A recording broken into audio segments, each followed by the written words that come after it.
नमस्कार, खास कार्यक्रम में आप सभी का स्वागत है। मैं हूं आपके साथ नलिनी सिंह पालीवाल। कांग्रेस नेता राहुल गांधी ने भारत जोड़ो न्याय यात्रा के दौरान प्रधानमंत्री नरेंद्र मोदी पर निशाना साधते हुए उन्हें कागजी ओबीसी बताया। इसको लेकर राहुल गांधी और भारतीय जनता पार्टी नेताओं के बीच आरोप प्रत्यारोप का दौर शुरू हो गया है। बता दें कि बीजेपी नेता जी किशन रेड्डी ने एक दस्तावेज जारी किया जिसमें पीएम मोदी की जाति अधिसूचित है। रेड्डी ने कहा, पीएम मोदी की जाति यानी कि तेली को 27 अक्टूबर 1999 को ओबीसी के रूप में अधिसूचित किया गया था, जबकि पीएम मोदी उसके 2 साल बाद गुजरात के मुख्यमंत्री बने। इसके साथ ही उन्होंने इससे जुड़े एक गैजेट की कॉपी भी शेयर की। दरअसल राहुल गांधी दावा किया था कि पीएम मोदी गुजरात की तेली जाति में पैदा हुए थे, न कि ओबीसी कास्ट में। इस समुदाय को बीजेपी ने साल 2000 में ओबीसी का टैग दिया था। उन्होंने दावा किया कि पीएम मोदी जनरल कास्ट में पैदा हुए थे और वो अपने पूरे जीवन में जाति जनगणना नहीं होने देंगे क्योंकि वे ओबीसी में पैदा नहीं हुए हैं।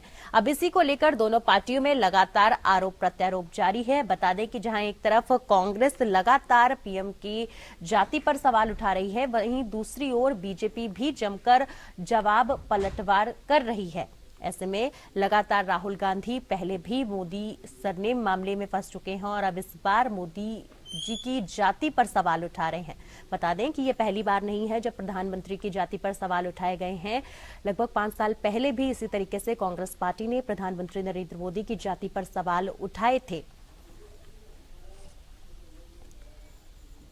आपको बता दें कि उड़ीसा में अपने संबोधन में राहुल गांधी ने प्रधानमंत्री नरेंद्र मोदी की जाति पर कई सारे सवाल खड़े कर दिए हैं। राहुल गांधी का कहना है कि वो क्योंकि खुद प्रधानमंत्री नरेंद्र मोदी ओबीसी समुदाय से नहीं आते हैं, इसीलिए वो कभी भी जाति आधारित जनगणना नहीं होने देंगे। आपको बता दें कि कांग्रेस नेता राहुल गांधी ने भारत जोड़ो न्याय यात्रा के दौरान प्रधानमंत्री नरेंद्र मोदी पे एक बार फिर निशाना साधते हुए उन्हें कागजी ओबीसी बताया है।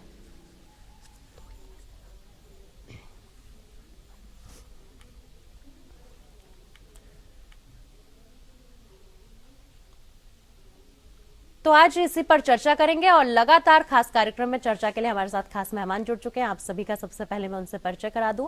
हमारे साथ बीजेपी नेता सूर्य मैथिल शर्मा जी जुड़ चुके हैं। शर्मा जी, बहुत बहुत स्वागत है आपका। वहीं हमारे साथ कांग्रेस प्रवक्ता विशाल कुमार यादव जी जुड़ चुके हैं। विशाल कुमार जी, स्वागत है आपका। सूर्य मैथिल जी, सबसे पहले मैं आपका रुख ही करना चाहूंगी। देखिए, राहुल गांधी ने जो है प्रधानमंत्री की जाति पर कई सारे सवाल खड़े कर दिए हैं, क्या कुछ कहना चाहेंगे आप इस मामले में? धन्यवाद नलिनी जी। पहले तो आपको, आपके सभी दर्शकों को, पूरे देश को भारत माता की जय, वंदे मातरम और जय जय श्री राम जी। देखिए नलिनी जी, वो लोग प्रश्न उठा रहे हैं जाति का जिनके की खुद के सरनेम जो है उधार के लिए हुए। आप देखिए नलिनी जी, जिनके पिता पारसी हो वो आज दत्तात्रेय गोत्र बताते हुए अपने आप को गांधी कहलाते हुए घूम रहे थे, ये सबने देखा।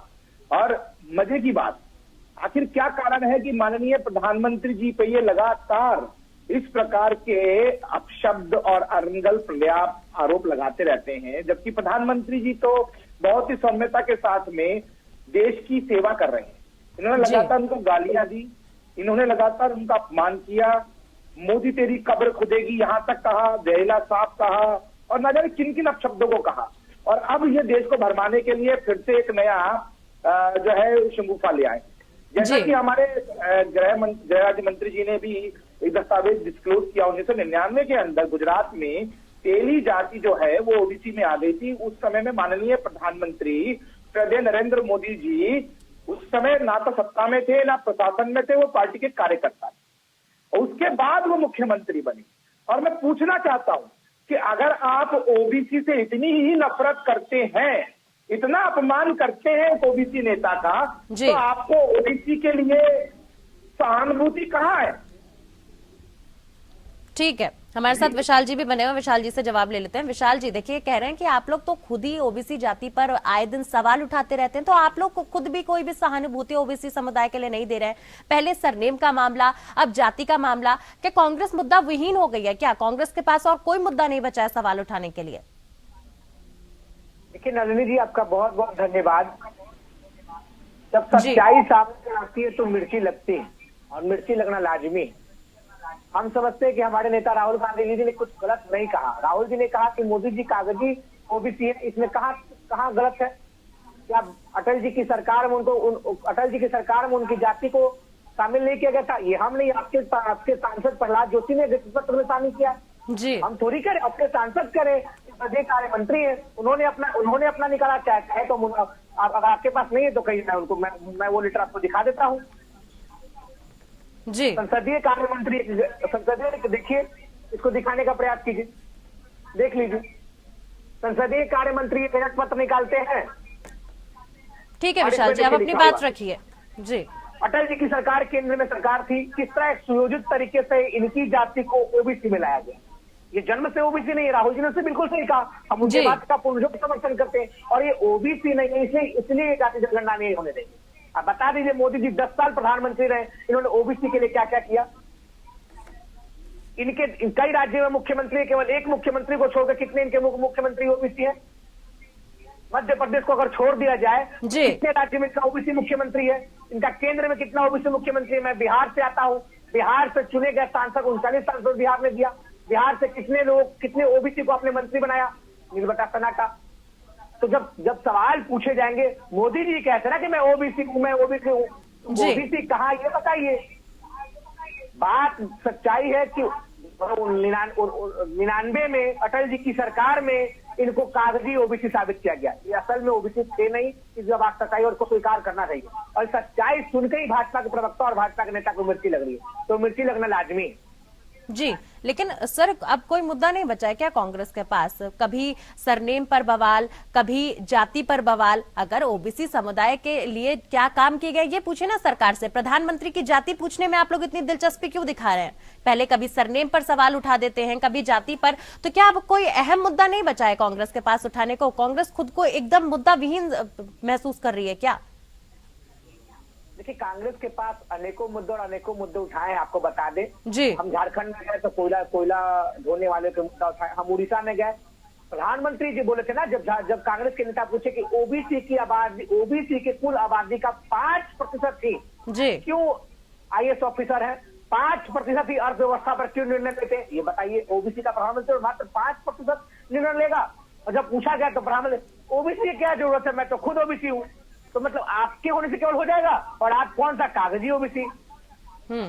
सूर्य मैथल जी, नेता राहुल गांधी कहते हैं कि हम आरक्षण सीमा 50% को उखाड़ कर फेंक देंगे, तो भाजपा के पेट में दर्द होता है। जब जिनको आरक्षण सीमा उखाड़ने पेट में दर्द होता है तो क्यों नहीं बोला जाए? तो राहुल जी जो बोल रहे हो बिल्कुल सही बोल रहे हो, और देश की जनता उनके साथ खड़ी है। सूर्य मैथल जी जवाब दीजिए। कह रहे हैं राहुल जी जिस प्रकार की बयानबाजी कर रहे हैं वो बिल्कुल सही है। वो प्रधानमंत्री की जाति पर सवाल उठा रहे हैं तो जायज सवाल उठा रहे हैं, क्योंकि प्रधानमंत्री नरेंद्र मोदी ने पिछले 10 साल में ओबीसीओ के लिए कुछ नहीं कहा है। लगातार विशाल जी इस प्रकार के आरोप लगा रहे हैं। जवाब दीजिए सर। धन्यवाद। देखिए, अभी मेरे जो मित्र हैं विशाल कुमार यादव जी, लग रहा है नए नए प्रवक्ता बने हैं, इनको शायद जानकारी नहीं है अपनी कांग्रेस की जो इतिहास है उसकी जी। मैं ये पूछना चाहता हूं बहुत विनम्रता से, सबसे पहले तो जातिगत जनगणना किसने रुकवाई थी? राजीव गांधी जी का क्या स्टैंड था जातिगत जनगणना के ऊपर? उसके अलावा अभी ये जरा बताए, इनका ज्ञानवर्धन देखते हैं जी। राहुल गांधी जी अभी सजायाफ्ता हुए थे, 2 साल के लिए उनकी सदस्यता गई थी, वो तो सुप्रीम कोर्ट ने उसको रिस्टोर किया है। किस जाति का अपमान करने के लिए उनको सजा दी गई थी? ओबीसी का ही ना। तो लगातार कांग्रेस जो है वो ओबीसी का अपमान करती है। ये यहाँ पर आंकड़ा गिना रहे थे, मैं पूछना चाहता हूं इनसे कि कांग्रेस ने 60 साल के अंदर कितने मुख्यमंत्री ओबीसी बनाए, जरा बता दीजिए। 60 साल में आपके पास सत्ता थी, यदि आपने ओबीसी के लिए कुछ किया होता तो जो आप प्रश्न संसद में खड़े होकर पूछ रहे थे कि ओबीसी कितने चीफ सेक्रेटरी हैं जी, तो आपको पूछना नहीं पड़ता। और एक और मजे की बात मैं बताना चाहता हूं आपको।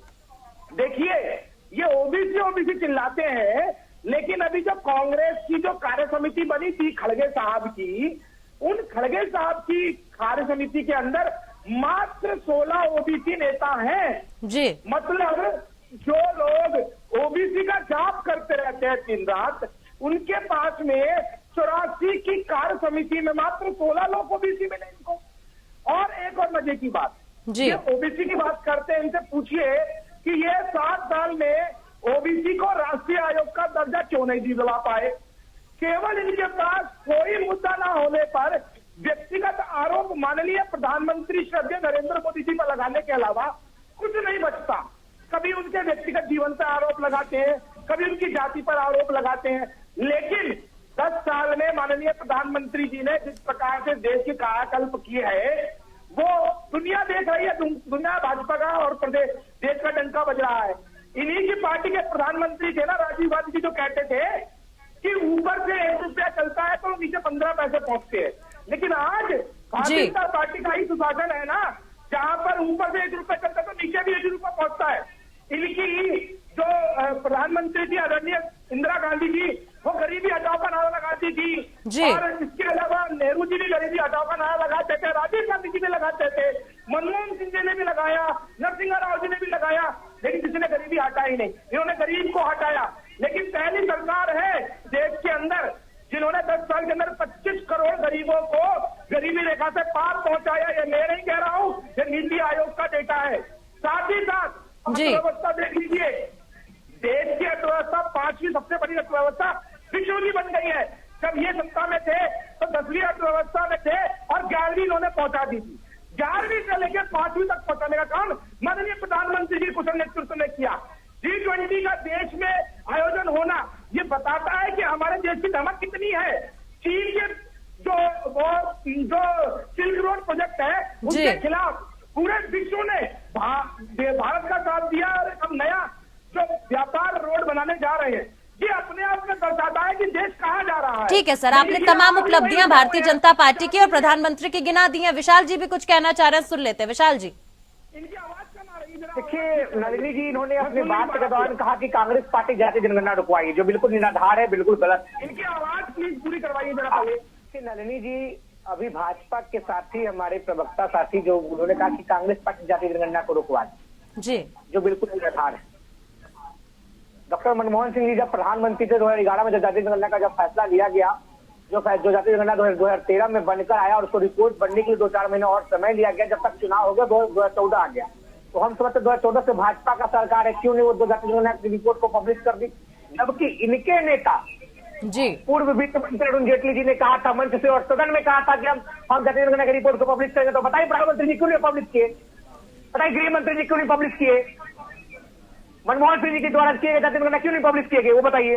लेकिन विशाल जी, आप मानते हैं ना कि बेलगाम बयानबाजी जिस प्रकार से कांग्रेस की तरफ से होती रहती है, पहले भी राहुल गांधी ने जब सरनेम मामले में टिप्पणी की थी तो उनकी मुश्किलें बढ़ गई थी, ओबीसी समुदाय काफी नाराज नजर आया था, और इस बार भी वापस से इस प्रकार की टिप्पणी प्रधानमंत्री की जाति पर और खास करके दोबारा से ओबीसी समुदाय पर, कहीं वापस से कांग्रेस की मुश्किलें ना बढ़ जाएं सर? आखिर इस बेलगाम टिप्पणियों का जो सिलसिला है वो कहाँ जाकर रुकेगा? देखिए, राजनीति प्रोपेगेंडा के तहत अगर ओबीसी का अपमान कहेंगे तो पूरा ओबीसी समाज राहुल गांधी जी के साथ खड़ा है। अगर भगौड़ा मोदी ओबीसी है तो देश का हर पिछड़ा आदमी राहुल जी के साथ है। राहुल जी ने भगौड़ा मोदी के खिलाफ बोला था, मोदी समाज के खिलाफ नहीं बोला था, लेकिन भाजपा इसको प्रयोजित करके किस तरह जनता के सामने पेश की, जनता समझदार हो चुकी है। चलिए ठीक है, आप लोग लगातार एक सवाल उठा रहे हैं, आप लोग लगातार कह रहे हैं कि आप लोग प्रधानमंत्री की जाति जानना चाहते हैं, प्रधानमंत्री जनरल समुदाय से आते हैं। सूर्यकांत जी, मैं आपका रुख करूंगी, लेकिन सूर्य मैथिल जी मैं आपका रुख करूंगी, लेकिन 1 मिनट जरा सी बात मैं विशाल जी से पूछना चाहती हूँ कि विशाल जी, जब साल 2000 में इस समुदाय को ओबीसी का टैग दिया गया था, यानी कि तेली समुदाय, जिसको गुजरात में तेली के तौर पर जाना जाता है, और खास करके प्रधानमंत्री के अगर समुदाय की बात करें तो धांची समुदाय है ना, तो उस वक्त तो आपकी सरकार थी, वहां पर आपकी सरकार का मुख्यमंत्री था, कांग्रेस का मुख्यमंत्री था, कांग्रेस की सरकार थी, तो अब आप लोग ये सवाल क्यों उठा रहे हैं? आखिर 1999 में कौन प्रधानमंत्री था? 1999 में प्रधानमंत्री कौन था? सरकार किनकी थी? नहीं, तो इतने सालों तक आप लोगों को ये सवाल याद नहीं आया था विशाल जी? इतने सालों तक ये सवाल याद नहीं आया था? अभी आप ही बताइए कि पिछले चुनाव में भी बोला गया था। अभी आपने कबूल किया कि पिछले चुनाव में बोला गया था, तो कांग्रेस पार्टी तो हमेशा बोल रही है। नहीं, सिर्फ पिछले चुनाव में मैं वही तो पूछना चाह रही हूँ कि आखिर ये जो बेलगाम टिप्पणियां हैं ये कहाँ जाकर रुकेंगी? जिन टिप्पणियों का कोई सर पैर नहीं है, मोदी सरनेम पर सवाल उठाना, ठीक है, प्रधानमंत्री की जाति पर सवाल उठाना, क्या वाकई कांग्रेस के पास मुद्दा नहीं बचा है? कांग्रेस खुद को मुद्दा विहीन समझ रही है, यही तो मैं आपसे पूछ रही हूँ। ये वही कांग्रेस है ना जो तमाम मुद्दों पर बात करती थी, आज तक किसी भी मुद्दे पर कांग्रेस बात नहीं कर रही है। नलिनी जी, सच कहना बेलगाम है क्या? अगर आज मैं आम खाया हूँ और कह दूं कि मैं आम खाया हूँ तो क्या बेलगाम हो गया? सच ठीक कहना है, गुनाह है क्या? ठीक है। सूर्य मैथिल जी कह रहे हैं सच कहना गुनाह है क्या? कि मोदी जी का ओबीसी है, देख लीजिए आपको दिखा दिया जा रहा है इनके मोदी जी देखिए, कांग्रेस के प्रवक्ता के पास में कुछ भी नहीं है बोलने के लिए, वो सिर्फ आए बाएं साएं बोलने के अलावा कोई काम नहीं कर रहे हैं। ये लगातार बोले जा रहे हैं, इनके बीच में मैं नहीं बोला, ये इनकी बौखलाहट ठीक है, विशाल जी, सूर्य मैथिल जी से भी प्रतिक्रिया ले लेते हैं ना कि ये किस हालात में है। इनके खुद की पार्टी का इंटरनल सर्वे इनको 100 सीटें दे रहा है, तो ये अपनी बौखलाहट को यहाँ दिखा रहे हैं। अब मैं देखिए, मैं अपनी चिंता की जाति में नहीं जाना चाहता, क्योंकि प्रधानमंत्री जी की जाति का जो गजट है वो ऑलरेडी हमारे जो गृह राज्य मंत्री उन्होंने दिखा दिया। और मेरे को इस बात की हंसी आई कि ये कह रहे थे कि वो केंद्र के द्वारा गजगट किया गया।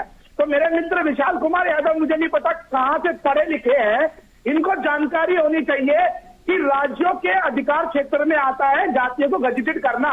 वो गुजरात की जो सरकार है उन्होंने गजगट किया, उस समय में तत्कालीन जो मुख्यमंत्री थे उनके आदेश अनुसार हुआ, और तब मोदी जी किसी भी प्रकार से प्रशासन का कोई भी हिस्सा नहीं थे। दूसरी चीज, सूर्य मैथिल जी, विशाल जी तो लगातार कह रहे हैं कि मोदी जी ओबीसी, कागजी ओबीसी हैं, और खुद राहुल गांधी ने भी इसी प्रकार की टिप्पणी की है। मैं बताना चाहता हूँ माननीय प्रधानमंत्री श्री नरेंद्र मोदी जी ने 70 साल से हाशिए पर पड़े ओबीसी समाज के लिए क्या क्या किया इस 10 साल में, मैं वो गिनवा देता हूँ आपको, और उसका एक आंकड़ा और दूंगा कि इन्होंने क्या किया 60 साल में जी। देखिए, माननीय प्रधानमंत्री जी ने सबसे पहले एससी एक्ट में सुप्रीम कोर्ट के अंदर जो फैसला था उसको संसद में पढ़ा। साथ ही साथ मेडिकल के अंदर ओबीसी के लिए ऑल इंडिया में 27% आरक्षण किया। ये नरेंद्र मोदी जी ने किया, ओबीसी के लिए 27% आरक्षण। उसके अलावा मोदी कैबिनेट में 27 ओबीसी और 20 एससी मंत्री हैं। ओबीसी कमीशन को संवैधानिक आयोग बनाया, राष्ट्रीय आर्थिक और शैक्षिक पिछड़ा वर्ग आयोग बनाया, जिसकी कानूनी हैसियत जो है वो अनुसूचित जाति और जनजाति के बराबर है। और एक और आंकड़ा मैं इनको देना चाहता हूं, इन्हीं का आंकड़ा इनको जरा मैं बता दूं कि इन्होंने क्या किया ओबीसी के साथ में। देखिए, भारतीय जनता पार्टी ने ओबीसी मुख्यमंत्री जो बनाए 30% ओबीसी मुख्यमंत्री भारतीय जनता पार्टी ने दिए, लेकिन कांग्रेस के यदि ओवरऑल देखा जाए तो मात्र 17% मुख्यमंत्री इनके ओबीसी रहे, वो भी 60 साल के अंदर। इसके विशाल जी, आप मानिए, सुनिए, 68 भाजपा ने 68 मुख्यमंत्री ओबीसी बनाए, जिसमें से 68 मुख्यमंत्री बनाए, जिसमें से 21 मुख्यमंत्री ओबीसी थे। इसके विपरीत कांग्रेस ने 60 साल में 250 से ज्यादा मुख्यमंत्री बनाए, उसमें मात्र 43 ओबीसी थे। और ये मैं नहीं कह रहा, ये द हिंदू की रिपोर्ट है और द प्रिंट की रिपोर्ट है। ठीक है, विशाल जी का रुख कर लेते हैं सर। विशाल जी, उन्होंने तो आंकड़ों के साथ आपके तमाम सवालों का जवाब दे दिया, उन्होंने तो हिस्सेदारी भी गिना दी, क्या कुछ किया वो भी गिना दिया, लेकिन आप मुस्कुराते हुए नजर आए। आखिर ये मुस्कुराहट क्यों सर? देखिए, गांव का रंग गुलाबी है क्योंकि इनके आंकड़े जी। आगे कैसे बोल दूं कि रहने दो, पर्दे न हटाओ, पर्दा हट जाएगा तो गुब्बारे फूट जाएगा। अरे हटाओ जरा निकला। अभी मैं निर्मला सीतारमण जी को सुन रहा था, निर्मला सीतारमण जी ने मुझे ऐसा लग रहा है फिरोज खान की करोड़ों घर बनाया, प्रधानमंत्री जी को राहुल गांधी जी के दादाजी हैं, प्रधानमंत्री गुलाबी है, ये गोत्र के ब्राह्मण राहुल गांधी जी कोर्ट में जनेऊ पहन के घूमते हैं, उनके गोत्र का ओरिजिन कहाँ है? सुनने का क्षमता ही नहीं इनमें। अच्छा श्रोता ही अच्छा वक्ता होता है, सुनने का भी प्रयास रखिए। नहीं, ज्ञान देने सूर्य मैथिल जी सुन लेते हैं ना, उसके बाद मैं आपका रुख करूंगी। मुझे ये बताइए, नलिनी जी एक बात बताइए, पोता गांधी कैसे हो सकता है? सूर्य मैथिल जी, मैं आपके पास आऊंगी, मैंने आपको मौका दिया है। विशाल जी की बारी, उनसे जवाब ले लेते, फिर मैं आपका रुख करूंगी। जी विशाल जी, जल्दी से। और इनके अगर दादाजी खान होंगे सर, देखिए मैंने आपको मौका दिया है, इस प्रकार से उनकी बात मुझ तक पहुंचेगी नहीं, समझिए, जनता तक दोनों पक्ष को रखना बेहद जरूरी है। विशाल जी, नहीं, इनको बोलने दीजिए, क्योंकि इनको चुनाव के बाद इनको कोई सुनेगा नहीं, कचरे की तरह इनको उखाड़ कर फेंक दिया जाएगा। एकदम सीमित हो गया कि भाजपा को 40 से डबल डिजिट पार नहीं करने दिया जाएगा। जनता मूड बना चुकी है, तो अभी लोग नहीं, भाजपा और प्रधानमंत्री नरेंद्र मोदी तो 400 पार का नारा दे रहे हैं। वो तो कह रहे हैं कि कांग्रेस जो है 40 पर अटक कर रह जाएगी। सर, वही तो मैं आपको, मोदी जी क्या बोल देंगे, कब कैसा बोलेंगे, कोई ऐसा मोदी जी ने नहीं कहा है। अरे गठबंधन की साथी ममता बनर्जी जी ने कहा है। देखिए 40 पर विशाल जी आप लोग अटक कर रह जाएंगे। ये तो टीएमसी की ममता बनर्जी भी कहती नजर आई, आपकी गठबंधन की सहयोगी है, साथी है, आप लोगों की तो भितरघात नहीं खत्म हो पा रही है, कोई भी तैयारी पटल पर भी नहीं नजर आ रही है और बस टिप्पणियों का दौर नजर आ रहा है। सर नलिनी जी, कौन क्या कह रहा है उससे कोई मतलब नहीं। कौन क्या कह रहा है, आपके सहयोगी हैं सर। आप लोगों ने तो गठबंधन एक साथ इसीलिए बनाया कि आप लोग बीजेपी को शिकस्त दे सके। अब आप कह रहे हैं कौन क्या कह रहा है, मतलब ममता बनर्जी अब कांग्रेस के लिए कौन हो गई क्या? नहीं देखिए नलिनी जी, आपने सवाल किया जी, भाजपा प्रधानमंत्री जी बोल रहे हैं। चलिए विशाल जी, मुझे जवाब की स्पष्टीकरण नहीं मिली है। मेरा सवाल सीधा सा है कि ममता बनर्जी अब कांग्रेस के लिए कौन हो गई क्या? नहीं, ममता बनर्जी सम्मानित मुख्यमंत्री पश्चिम बंगाल की। हाँ, हम नकार कहा रहे, सम्मानित मुख्यमंत्री पश्चिम बंगाल की। अभी तो आपने कहा कि कौन क्या कह रहा है, इसका ध्यान मत दीजिए। ममता बनर्जी ने कहा है कि कांग्रेस महज 40 सीटों पे अटक कर रह जाएगी, उसके बाद प्रधानमंत्री ने यह बात कही है। नलिनी जी, आप मेरी पूरी बात तो सुन नहीं रही। जी जल्दी से सर, वक्त का अभाव है, कम शब्दों में। जी नलिनी जी, आप मेरी पूरी बात को सुन नहीं रही, आप अपनी जवान हमारे मुंह में डालने का प्रयास करिए। नहीं, मैं बिल्कुल ऐसा प्रयास नहीं कर रही हूँ विशाल जी, मैंने तो आपको वक्त दिया। अब जब आप बिल्कुल भी कुछ कह नहीं पा रहे हैं, आप बिल्कुल भी जहाँ पे मैंने सवाल आपसे काउंटर कर दिया वहां आप मेरे ऊपर जो है हावी होने की कोशिश कर रहे हैं कि मैं अपनी जुबान आपके मुंह में डाल रही हूँ। ऐसा बिल्कुल नहीं है विशाल जी। चलिए सर ठीक है, अपनी बात रखिए कम शब्दों में, जल्दी से। मुख्यमंत्री है, हम तो कह रहे हैं ममता बनर्जी सम्मानित मुख्यमंत्री। राहुल बाबा जो है ना, उनको कोई सीरियसली नहीं लेता। चलिए ठीक है, आप दोनों से मैं माफी चाहूंगी, वक्त का अभाव है। आप दोनों का बहुत बहुत शुक्रिया हमारे साथ जुड़ने के लिए। फिलहाल के लिए खास कार्यक्रम में मेरे साथ बस इतना ही। नमस्कार।